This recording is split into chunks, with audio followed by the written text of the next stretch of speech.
you say to the people that are like, well, you're not really helping people, you're just giving them diapers? Like, then what? I would ask that person how many families, how many people have they engaged with who need resources? How many people have you talked to? And then we'd start the conversation that way. Because the majority of the people that are confused by it, the majority of people that don't get it, they don't talk to folks. Have you heard the saying, the opposite of addiction is connection? We at the Addiction Prevention Coalition know that there's truth in that adage. And so we are fighting addiction face to face, conversation by conversation, creating connection. Here at The Shield, our new podcast, no topic is off limits because there are no limits when it comes to substance use disorder.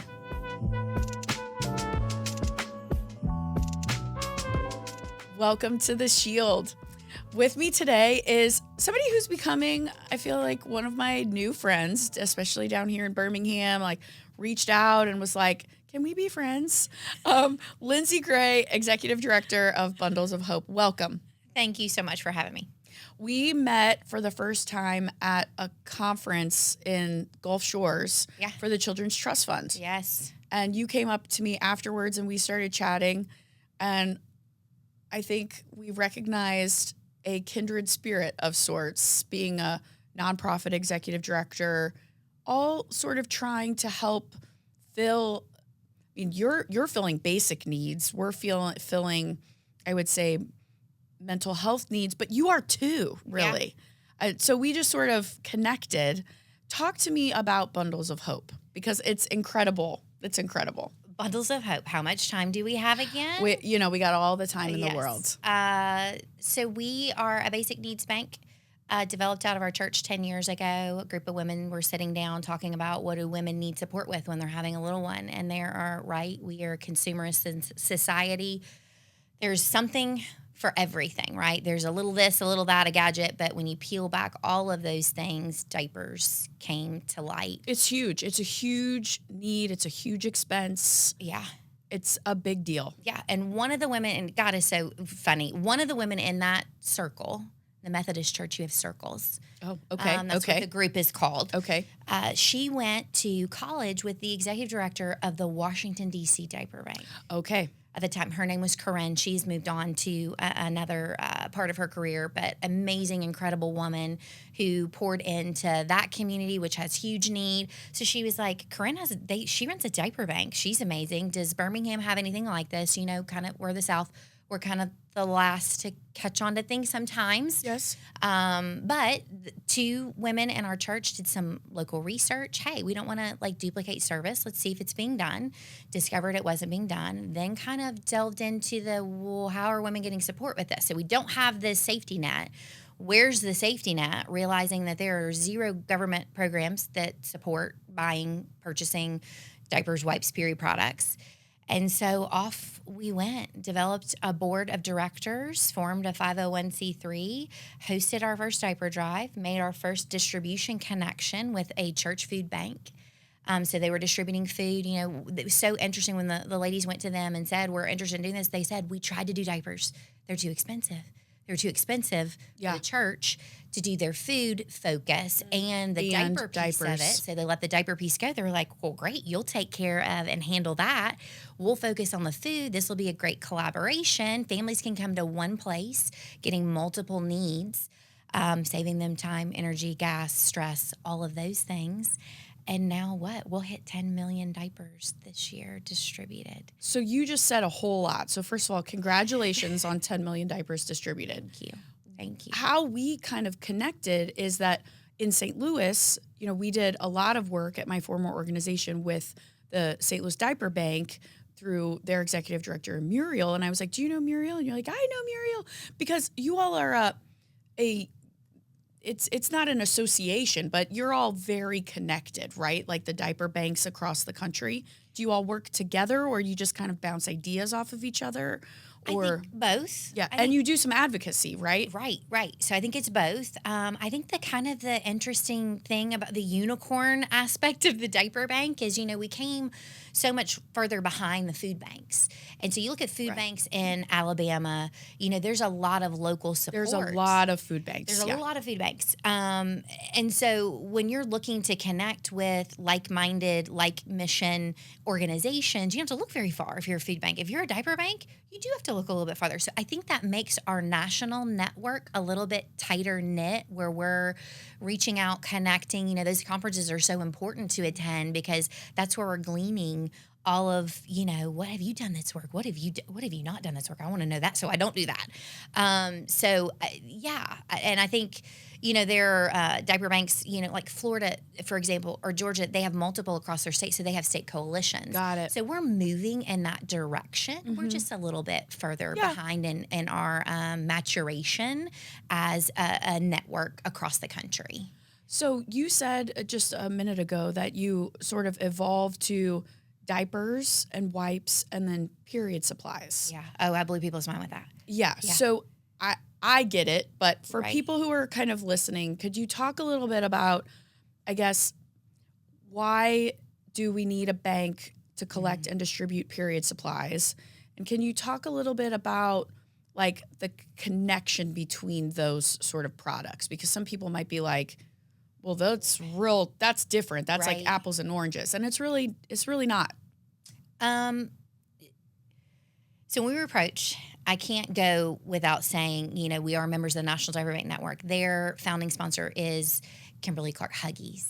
Okay, so that is kind of where resourcing for diaper banks. Got it. Huggies and Kimberly-Clark have played a huge role in building up and supporting diaper banks. They don't want you fully dependent on them, right? Oh, because that's sure. not sustainable. But so it was going very well with the diaper banks. They approached us and said, listen, Kimberly-Clark does you by Kotex, which is period. Are you guys interested? I've told you, Nicole, I was a labor and delivery nurse before this for 10 years. I thought I was going to love the babies, and I love babies. This is going to be very controversial. I love babies, and I was drawn to that in labor and delivery, and then fell in love with women and helping and guiding and supporting them mature into, you come in and you're a woman and you leave and you're a mother. Mom, you're a You mom. talk about like a butterfly transformation Whoa. or whatever. It's insanity to be in a room and then there be another person in the room with you from 1 second to the next. We have another person in the room with us and everything changes. And maybe mom doesn't realize that all in that, because it's a whirlwind and it's Yeah, the hormones Right. and the visitors and the trying to get the baby to latch, if that's what Right. you're trying to do. There's a lot of things going on. I mean, I think that's a beautiful example. Like babies having issues, maybe latching, and you help guide mom and support her, and it happens in the light in her face when it lights up that maternal just joy, that is a beautiful gift. And you're going to be talking about labor and delivery too. I'll get us way off track. Well, my best friend is an L&D nurse Yes. and is postpartum Yeah. for years in New York City. And she's same to you. She went in, I think, because she loved the babies. Yeah. And now, like, she loves supporting the moms. Yeah. And seeing the difference she makes with the moms, many of whom are going through emotional stuff. And, whether it's your first kid or your 19th kid, there's still all kinds of stuff going on. Yeah. There are, because you're juggling so many different things throughout the stages. And I think you realize with wisdom, right, that when you're supporting mom, you are supporting the baby. When we have a healthy mom, we have a healthy baby. Totally. And so oftentimes that gets so lost in the mix. So that is why I was drawn to the period, poverty period, our period program, and growing that. It's like, wait a minute. Families that come in, if they need diapers, they're going to need period products too. Is there any kind of support network for that? And there wasn't. So anything we can add that just makes sense. So we come in and when you're supporting mom and you give her something for her baby, that is one thing. But when you send messaging to her that, yes, your baby matters, your baby's valuable, but guess what? So are you. And this world doesn't tell you that, and this world doesn't treat you like that. But never forget that your baby's needs matter, your needs matter too. And so that is what, and a pad, like that is the messaging we're trying to send by providing period products. And not to mention the lifespan touch of a diaper. You know, you diaper a baby from 0 to 4, maybe 0 to 3.5. We have periods for a really long time. A really long time. A really long time. And so to open that up to, you know, a grandma that's coming in that's caregiving for her grandchildren, she can get something for her baby grandchild and then for her adolescent granddaughter. Or she can use it for herself for incontinence. So it really literally opens up our programming from birth until, you know, up into our elderly population. So that is what I love. And everyone's like, why are you so excited about period products? That's very exciting to me. Well, and also, I mean, I could be getting this wrong, but there's still a tax on period products, right? There's still a tax on period products. And so it's very expensive. And so some people might be thinking, like, I don't understand why we're talking about diapers and period products on a podcast that is like mental health and substance use related. Well, if mom, girlfriend, whoever doesn't have access to like clean, new diapers, period products, all the things, then you're like, that contributes over time to decreased mental health. Like if you do not have access to clean diapers and you're putting your kiddo, like you're leaving your kiddo in a dirty diaper, that feels mentally a certain kind of way. If you do not have access to products to take care of yourself, that feels a certain kind of way. When we talk about Maslow's hierarchy of needs, you can't really like self-actualize if you can't meet the most basic of your needs. No, we talk about big programming, what I call big programming, all the time. We get turned down for funding all the time. You guys just do diapers. Right. People think you're just one thing. That is an insane perspective, and just give me a few minutes and I can open your eyes to that's not what it is. We do research. You said we do advocacy. We also perform research. So we're doing the work, we're doing the research, we're doing the advocacy, all these different pieces. About 5 years ago, we did one specifically on the period program. One of the questions on that survey was, how does it make you feel when you don't have products that you need? Disgusting. Yeah, right. Gross. Unworthy. Filthy. The words that these women would describe, just very raw. Yeah. And Nicole, I knew it. Right. But then you see it on paper. You see it on paper that it is their actual responses, and it is sickening. It is sickening. Yeah. I mean, it drives you and it makes you want to do the work. And it makes you never want to lose sight of just those words on paper, because you know they're not words, they're feelings. Absolutely. That women are walking around with, shoved deep all the time, waiting for somebody to hand them a survey so they can say it. Mm-hmm. You know? Mm-hmm. So, yeah, that it's way more than pads and diapers. It's physical, it's financial, it's emotional, it's all the things. And it's first. Yeah. It is first. Because like you said, women can't think about work when they don't have the things they need. It's not only, it's first, so then we can think about other things. Right. We can address other needs. Right. You work in a warehouse. We work in a warehouse. But you also have, correct me if I'm wrong, you have like a social worker on staff or something like a case manager kind of thing? We are working You're working on it. Okay. On that. Because of what we just described. Yes. They might come in for one need, but then have a million other needs. Mental, physical, spiritual, all the things. Yeah. So you work in a warehouse. Tell me, how's that?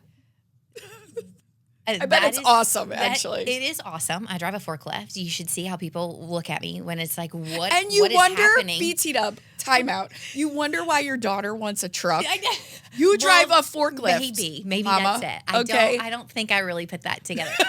But yeah, the truckers will come and like back up the 18-wheeler and be like, "Do you have help?" I was like, "You're looking at it. Yeah, it's me. Back it up. Do you Two thumbs? Let's go. Do you need help backing up that truck? Let's back it on up so I can unload it." It's 22,000 square feet. It is a thing, a task, an event to have everything organized, the logistics. I kind of am gotten a little bit nerdy about logistics. It's in and out, right? We are moving literally millions of pieces of products annually. So it's counting it, that's processing it. I've had people, partners, we're trying to get our partners on board to support us. And they're like, Lindsay, why wouldn't we just host diaper drives and keep the diapers for ourselves? And I was like, it's a lot of work. You can try it and you can do that. You do it, but we do it full time and it's a thing. And it's still a lot of work and we do it full time. And it's a thing. So if you don't find value in that or you want to do it yourself, I'm high five. I will be your biggest cheerleader. But what we do is not easy. It is very, very challenging to make the wheel turn seamlessly and get the resources out in our direct service programming and our 85 partnership programming. So it's been a lot of fun seeing it come together. And for us to have, we literally started in a corner of our church and now we have a corner of downtown Birmingham. That is just... It's amazing. It doesn't get more poetic and beautiful and incredible than that. So anytime I'm like, oh my gosh, this is a lot, I always try to go back to that and this is what you prayed for. This is what you asked for. So take it. Yeah. And you're going to have to deal with some challenges. It's be careful what you ask for. You just might get it. That's right. So I know how to finesse our forklift. I hope she doesn't hear me from here because she what's her name? Her name is Jessica. Her name's Jess. Jess, okay. And she was our first warehouse manager. And she's moved on. She had a baby. And so Jess moved a lot of pallets. Okay. And so we named her Jess. So Jess the forklift. Jess the forklift. But she needs a trickle charge. She has to have a battery control. We've had to tweak and just finesse her to where she is happy and does what we need her to do when we need her to do it. Understood. So the things you learn. The rodents. That's my thing. I can't. You asked about warehousing. Okay. You asked about warehousing. I might tune you out during, but go ahead. Keep going. So it's nobody wants to deal with the rodents. And so it's Lindsay gets to deal with the rodents. It was I don't really want to deal with the rodents either, guys. Why do rodents want to be in a diaper bank? Don't they want food? Or do they just want shelter? I think they want it all. Don't we all want it all? We want food. We want shelter. We want it all. And so downtown Birmingham, there are some rodents. We do not have a rodent problem. Well, of course. I'm just saying we've probably had 4 and we've been there for we have 1 a year. Yeah, but then you're everybody's not it. And you're oh, cool. Let me handle that. Oh my gosh. Yes. So yeah, what do you mean? Leaks. It's raining today. Leaky warehouse. And leaks at a diaper bank are not good. We don't want that. The diapers dry. And so that is a stressor. What else about warehousing? Whoa. So you have, I know you have a staff, but your staff is pretty small and mighty. Yeah. So you rely a ton on volunteers, correct? Yes. So you have this thing coming up in April, which sounds amazing. Yeah. And you need a lot of volunteers. We are going to need a lot of volunteers. All right. Talk about that. It's going to be a wrap-a-thon. Is this in the warehouse? This is going to be in the warehouse. Okay, let's see where Jess lives. Let's go. We're going to wrap diapers for 24 hours straight. We're going to do it in shifts. Yeah. We're going to do it in shifts. Yeah. But, yeah. We haven't determined if they're going to be, I think they're going to be 2-hour shifts. And so you're just going to have teams of people coming in for 24 hours. Straight. Wrapping diapers. Whoa. Yeah. Whoa. So. Talk about Stuff the Bus. What's that? That's your big one. That's our big one. That's what we're most known for. These are people with the bus on Highway 280. Okay. So essentially, it's just being in front of over the mountain folks. Sitting on the side of 280. It's one of the busiest highways in the state.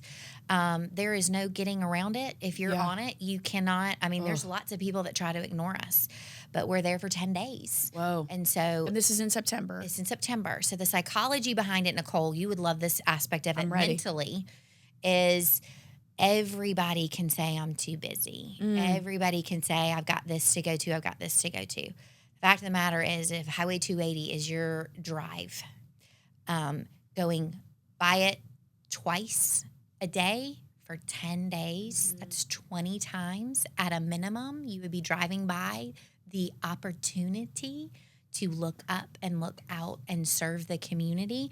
That's a really special person. And I know there's some of you out there that drove by us 20 times and didn't stop. And I'm calling you a special person now. We're calling you out. Because it's a special person. Most people, that's a really hard thing to say, I'm going to pass it 20 times and say no to it. So anyways, that is our very, very unique, shout out to our Aldot guys. They give us that space.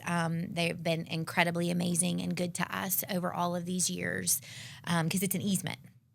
It's an easement that okay. is very, very visible, Okay. to Highway 280 traffic. So those guys are great. What do you say to the people that are like, well, you're not really helping people, you're just giving them diapers? Like, then what? Like, I asked that question to Kelly when she was on with Food for Our Journey, because, you know, some people are just like, well, you're giving them food, and you're like, you're keeping them down, you're keeping yourself employed because you're just giving them diapers. I would ask that person how many families, how many people have they engaged with who need resources? How many people have you talked to?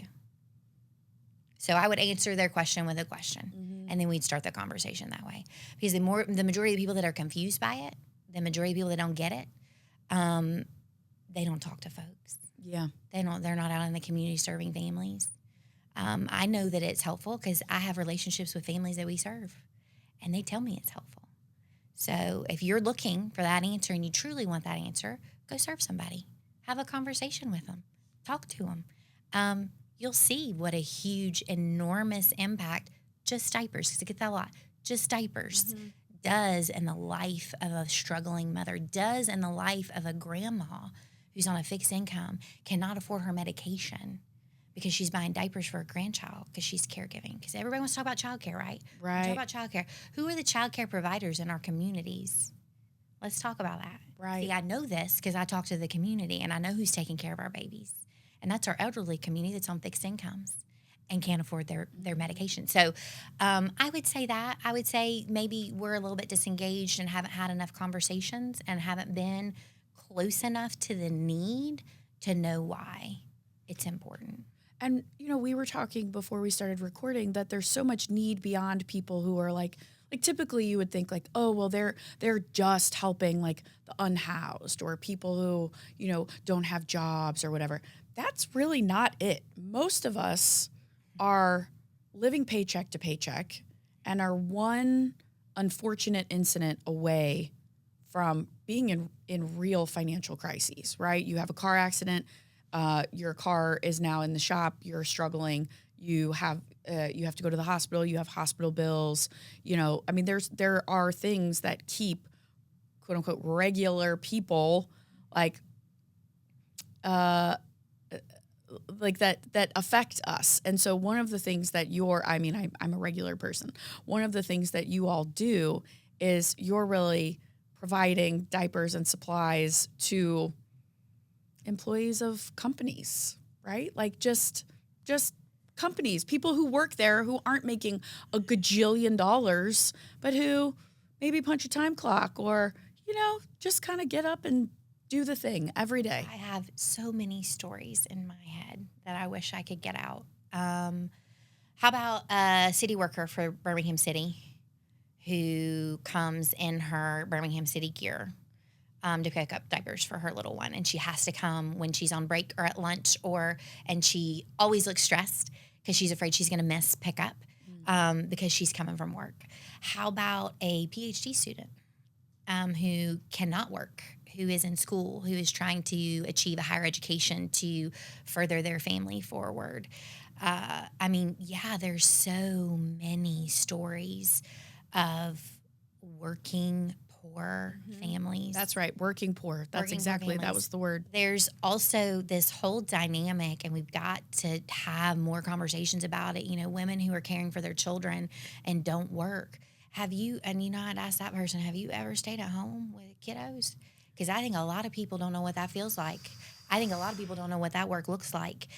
Do I think it's undervalued and underappreciated? And do I think most of the people think that's nothing? 100%. Do I think that's accurate? 100% no. So a mom who goes and can barely make a living wage to work and then sends her baby to some kind of childcare facility and then takes her entire paycheck and puts that towards childcare. When are we going to address quality of life in that scenario? What is the point of that? I've had so many team members of mine who have had to make, we work in nonprofits. No one works in a nonprofit to get rich, but have really had to weigh the options. I love my job. Yeah. I love what I do, but now I have a kid and I love this kid. And what does childcare look like? And they basically are faced with a choice. Do they keep working or do they stay at home so that they don't have to pay childcare? Because to your point, essentially their salary was going just to pay childcare. And that's not quality of life. Right. But then they're staying home and they feel like they're missing out. And I don't care who you are, taking care of a kid is hard. Yeah. It is hard It is work. Very, very hard. There's no clocking in and clocking out. No. You go do a job, you don't get to clock in or clock out. You're on 100% all the time. Yes. You can talk about mental health. Ugh. Let's talk about mental health. Ugh. I don't get to clock out. Ever. Yeah, there's no separation, like work-life balance. Like, it's this. This is what it is. Like, you don't get to get away from it. It is a never-ending hamster wheel. And those people who are basically working to pay for childcare, like, those would be people that would really benefit from your services. Yeah. So I do think there's working poor. I do think that there are families that are not working that are working. Yes. When I say not working, that Right. is society. That is not the truth. Society tells us all the things a lot of times that are not the truth. So yeah, I don't care. This is my cared face. I don't care. Let me tell you this. The pandemic. We had wealthy families. Yes. Guess what? Going to the store, the store didn't have what they needed. They were calling the diaper bank. I can't find a size 4 diaper, Lindsay. Whoa. I can afford it. I can pay you. I can't find it. Will you give it to me? Do you think we serve that family? That family was in need. It wasn't a financial need. It was a supply need. We serve that family. So there are all different kinds of needs. And I feel like I was hoping that COVID, there was something struck, but history tends to just, life goes on and we forget things, and that any one of us is one event, Totally. one catastrophic event from needing something ourselves, whether that is physically, emotionally, financially. So if we would just think about it like that, look at the wildfires. There's families losing their houses. Yeah. Boom, it's gone. It's not that they don't work hard. We've got to get out of that mentality and know we're all on the line. Every single one of us. Yeah.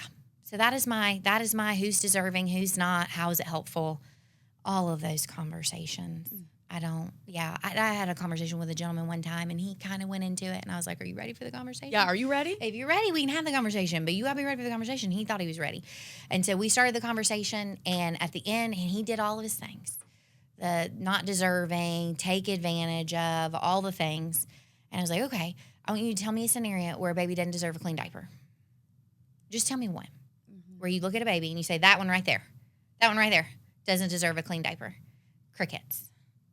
Because that line of thought doesn't work ultimately. Right. It ultimately doesn't work. And the fact of the matter is, people want to focus on the parent and parent choices and stuff. You have no idea what people have lived through. You have no idea what kind of struggles they live through. The amount of single mothers in our community raising children by themselves under tremendous stress loads is unjust. It is unjust. So people who don't take care of families, people who don't talk to families, to me, don't get to have an opinion about it, is what I would say to them. So that is what I would say. That's incredible. That's incredible. And I think it's one of the reasons why I really like you, because you're like not afraid to say the thing that needs to be said. And it doesn't mean that you belong to any sort of ideology or whatever. And we're talking about humanity, really, and society supporting itself. Like, societies have come together for mutual, for mutual aid back in like Roman times, you know, I mean, villages, even past that, right? Like it's citizens, humanity who come together to support. It's a meal train when somebody's had a death. Yeah. You know, it's a GoFundMe when somebody has lost everything. Yeah. It's that kind of thing, but it requires recognizing the humanity in that person. Yeah. Yeah. None of us are deserving of anything. I'm not deserving of anything. I'm sitting in this chair. What do I deserve? That's what I want to be like sometimes. You think, okay, look at me. Look at me right now. What do I deserve? Like, it's just, they are tough conversations. I think that they're conversations that people want to steer away from. And, you know, the whole desert, you know, taken advantage of. There are people in every sectors of society that take advantage. Oh, yeah, of for other sure. people, for sure. of systems, of loopholes.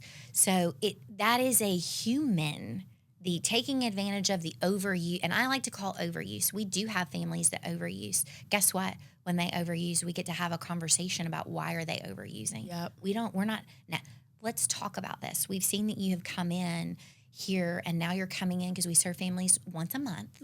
We okay. do have some structure Interesting. on Okay. how available we can be to be fair to everyone. Sure. To make sure that there's enough. Right. Yeah. To make sure there's enough. So we talk with families about that. Let's have a conversation. I've sat down with a mom in my office. Listen, I can give you diapers today. This is not going to get you out of your cyclical crisis that you are always in. You are always in crisis. She comes, I'm not always in crisis. She is in crisis all the time and doesn't recognize that she's in crisis all the time. So Yes. it takes somebody in front of her saying, I can give you what you need right now. That is not going to get you out of crisis. Not going to solve it, right? So let's put the diapers out of it and figure out how we can get you out Let's of this. figure out what else we need. Do we need Right. to pull in one roof? Do we need to pull in Right. like APC? Like what do we need to do to pull in other resources to get you out of this Right. crisis that you are constantly in? Right. Yeah. Yeah. And that's why it's so much more than diapers. It is not just diapers. Yeah. It is not just diapers. So you said you went from a corner in a church Yeah. to a corner in Birmingham. Yeah. Now that seems pretty darn successful. Yeah. But even though I'm just getting to know you, I think I know you a little bit to know that you have some bigger plans. What does success look like 3 years from now, 5 years from now? I think success does absolutely look like the diaper bank continuing to grow. Yeah. Okay. We have gotten some first time ever federal funding. Woo!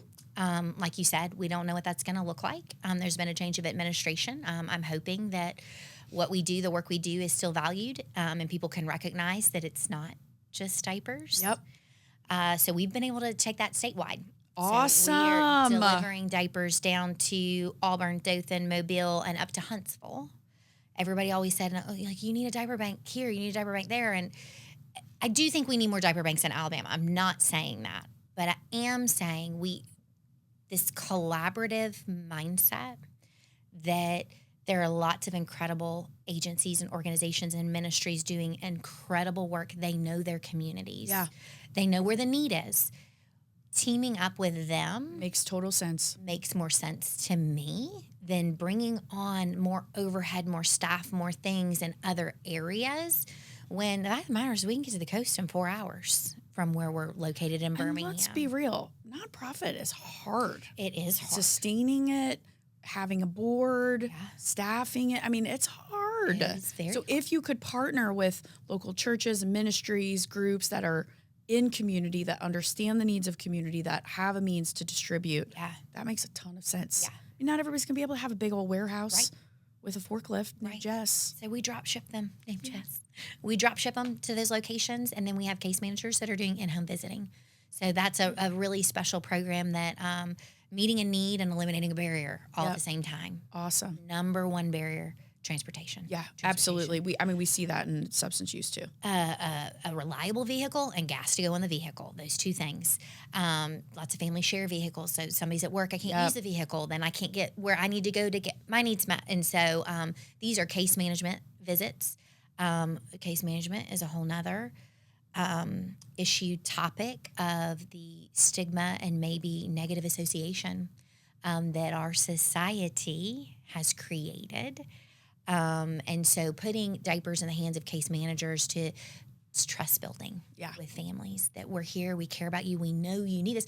Don't be concerned about telling me that you don't have diapers. If you tell me you don't have diapers, then there's the fear and mom that you're going to take my baby away from me. Exactly. So I can't share that truth with you. So it's kind of a twist on we're here to support and encourage, and we know that diapers are expensive, and we're going to drive them straight to your house. And so they are seeing increase in visits. Oh, and that's all kinds of awesome. things, not just diapers. Because when a case manager can go in home, they can assess all sorts of things because it's harder to hide. Yeah, right. We can go in our house and we can hide all kinds of things. So really, really, really cool program, as well as Nurse Family Partnership. So they are. Are you familiar with I Nurse am Family? familiar with Nurse Family Partnership. Tell people a little bit about what it is. So I'm a UAB alumna, and so it's out of UAB's nursing school. And so it's been really cool to see that come full circle, getting my education there to supporting their program. And they follow new moms for a year. And it's typically not just new moms. It's first-time new moms. So a really vulnerable, season and from on that first-timer aspect where you're still learning things. I could tell you there were things that I didn't know with my first child that I knew with my third child. So you get a nurse. Yeah, and you're you wondering, get a buddy. am I doing it right? And is my body supposed to feel this way? And is my mind supposed to feel this way? And is the baby supposed to be doing this? Right. Like it's such an opportunity for that connection between the nurse and the mom, but really the whole family. Yeah. So it's the nursing care aspect of it, but it's the relational aspect of having a person that you can be vulnerable with. You can share. There's trust. There's professionalism there because they're providing a service. So that's a really cool, and they're doing in-home visits too, driving the diapers straight in. And you all collaborate with Nurse Family Partnership? Wow. Yeah. So Nurse Family Partnership is distributing diapers in all of their offices here. Amazing. Central, and Candace, their executive director. If you haven't had her on, you need her on. Well, okay. There's my next. This is tag you're it. Love it. Love it. But she has taken it. She's incredible and has taken it to South Alabama. So she wants to be all over the state. So That's great. When you say, what do you want to do, Lindsay? Where do you want to go? There's a lot of, obviously, poverty here in Central Alabama. There's a lot of poverty all over Alabama. We're the 6th most impoverished state in our country. When I go to these national conferences, I say that. There's, well, Lindsay, poverty is everywhere. Well, poverty is everywhere. But we're the 6th. We're the 6th from the bottom, y'all. You can't come to me, California, sorry, and be like, it's the same. It's not the same. It's not the same. And I will say that until I can't talk anymore. Yeah, it's not the same. It's not the same. And so. And rural poverty is different. It's similar and very different from urban poverty. It is. And many times the rural poor do not get the same level of services access because of transportation. It's rural poverty is a whole different beast. We lost a mom about 4 years ago now, to a candle fire. Heating her home. 84% of our families who receive service report using the savings. Oh, this is a great question to ask too. Those people who don't get it, you ask them, what do families spend the money on? That's always a great conversation. What do they spend the money on? Hair, nails, cars, cell phones. Everybody has cell phone these days. We said that at the same time. If they really wanted to save money, they wouldn't have a cell phone. Okay.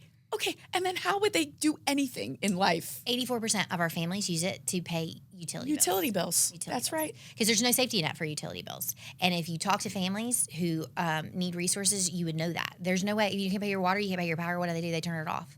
There's no safety net. Yeah, so they're trying to heat themselves with a candle or like a space heater and crowding around that. And I mean, it's And I particularly bring that up too because we are in the winter and it has been freezing, literally freezing cold. So yeah, not just diapers. No. Not just diapers. And so when we take it across the state, we want families all across the South and Alabama to be cared for, to know that they matter, Their lives matter. Their needs matter. That's what success looks like. But we want them. We want that perspective shift. That's what I want. When you say, what do you want to do? Yes, we want to distribute diapers. Of course we do. We want to serve families. We want families being able to pay their heat bill. We want all of those things. We want internal changing in society. And not everybody's going to be there, and that's okay. So whether that is a woman feeling seen and then being able to mentally reset that, hey, wait a minute. These people think that I'm important and that my needs matter. Maybe they do. That is the change, Nicole, that I would like the diaper bank to be a part of, ultimately. That's a big goal. That's a big goal. That's a big goal. But if anybody can do it, I feel like it's you. You're so sweet. Thank you so much. I could talk to you forever because it's like not just diapers. Yeah. It's systemic, societal issues that we've been battling for a long time, figuring out how to address it. And I think we're all doing it in our own way, kind of little by little, but then also collectively. Yeah. It's like everything little by little and all at once together. Yeah. It can't be either or. Right. It's got to be both. Both. Yeah. Thank you so much. Thank you for having me. If you liked what you heard, and I know you did, please consider rating, reviewing, and subscribing to The Shield. Consider volunteering for Bundles of Hope. You always are in need of volunteers. Yes. And stuff that bus in September. Do not turn a blind eye. Yeah. Bundlesdiaperbank.org for more information.